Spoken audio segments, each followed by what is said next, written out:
सठिक पोषण देशर रोशन पोषण पाखुड़ा कार्यक्रम अनुष्ठित होता।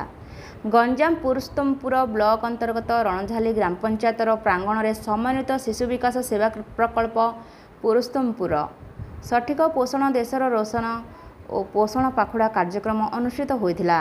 जामुनी सेक्टर रे 30 सेंटर जोग देइथिले। समस्त सेक्टर अंगनवाड़ी दीदी और सहायिका माने जोग देइथिले। मुख्य अतिथि रूपे सीडीपीओ श्रीमती ललिता मल्लिक और स्थानीय सरपंच श्रीमती अनिता प्रधान दीप प्रज्वलन करथिले। सम्मानित अतिथि सुपरभाइजर श्रीमती पद्मावती देवी पुष्पगुच्छ और उपढौकन दे सम्मानित करथिले। पोषण पाखुड़ा कार्यक्रम उपरे समस्त अंगनवाड़ी दीदी मानकु निजर वक्तव्य देथिले। आगामी दिन में समस्त सेंटर मानरे सचेतनता करने को परामर्श देथिले। शेष में सुपरभाइजर मैडम धन्यवाद अर्पण करथिले। लक्ष्मी स्वयं गांगदोली चाय केतटा आपन गाँव सेंटर अछि? गाँव 5टा अछि, जीपी रे 8टा। आपनकर ए जो आज वर्तमान रणझाली ग्राम पंचायत रे पोषण कार्यक्रम चलछि ता पर आपन केतटा खुशी? आमे तो कार्यक्रम करे माने करू छु आमे गाँव से देला आ सेक्टर लेवल में अछि आ गर्भवती मां किशोरी बालिका जीरो से छुआ मानक प्रोग्राम चल रहा है। कार्यक्रम करी हम बहुत खुशी होचु जे आमे माँ मानक माने किछि वार्ता दे पारछु, किशोरी बालिका मानक पई सचेतनता वार्ता दे पारछु आ जेहेतु एडी खुशी माने पुष्टिकर शिशु माने भिन्नता हेबे रक्तहीनता शिक्षा हेबे ये को रोकिया पई बोली के कार्यक्रम चल बहुत जामुनी हेले तम सेंटर कोडे अछि? स्कूल एरिया भीतर आ जामुनी केतटा सेंटर? जामुनी 6टा सेंटर किंतु पंचायत रे 8टा सेंटर एक्चुअली हुआ अंगनवाड़ी वर्कर। हेले आज जो आपनकर पोषण कार्यक्रम चली ए कार्यक्रम आपनकर सेंटर होई छि केबे? हे जी हेले ए पोषण कार्यक्रम रे जो आपनकर ग्रामवासी बा किशोरी बालिका माने केते दूर सचेतन अछंदी? पूरा समस्त सचेतन अछंदी। आपन सेंटर खोला जाउ छी? सेंटर केते दिन खोलचंदी? सब दिन अच्छा सेंटर पिला कोन दिया जाउ छी?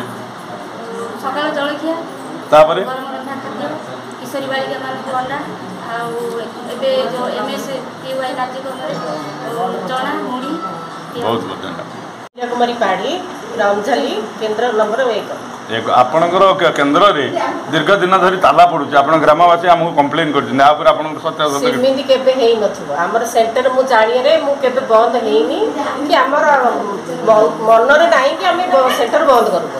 आपण पिलानु खाद्य पदार्थ ठीक दोना दिया होची ठीक रे बहुत बहुत आज पोषण कार्य कौन कार्यक्रम आज पोषण कार्यक्रम आमर वर्ष को यही प्रकार आम 12 मास होची मात्र आम करूँ 24 थर लोक सचेतन दिया ठीक रे खाद्यर केवल भेराइटी आम चेंज कर पुष्टिसार पाइबे अल्प योजना आम बहुत कि से जिनटा डेमोन्स्ट्रेशन कर लोक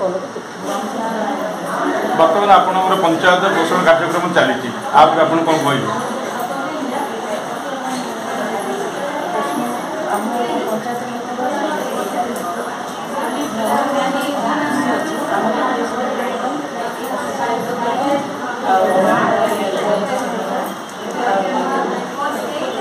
किशोरी बालिका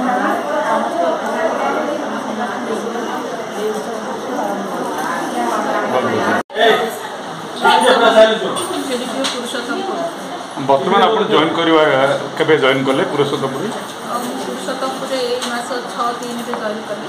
बर्तमान आपनकर केतटा फील्ड पुरुषोत्तमपुर अछि हमर सेंटर पुरुषोत्तमपुर हमर सेंटर अछि। बर्तमान आपनकर पोषण कार्यक्रम केतटा जगह बर्तमान आपण अटेंड करना? पोषण पोखर कार्यक्रम तो एटा हमर चलित मास 9 तारिख ରୁ 23 तारिख पर्यंत चलिबो। तेणु ए भितर मु प्राय 7-8 सेंटर रे अटेंड कर सारिनी एवं सेक्टर लेवल रे मते डोटा कर सारिनी आगु भी अछि हमर कंटिन्यू होते जोटा कि हमर प्रति अंगनवाड़ी सेंटर लेवल रे भी होची सेक्टर लेवल रे भी होची एवं प्रोजेक्ट लेवल रे मते आछंदा समय हम करू।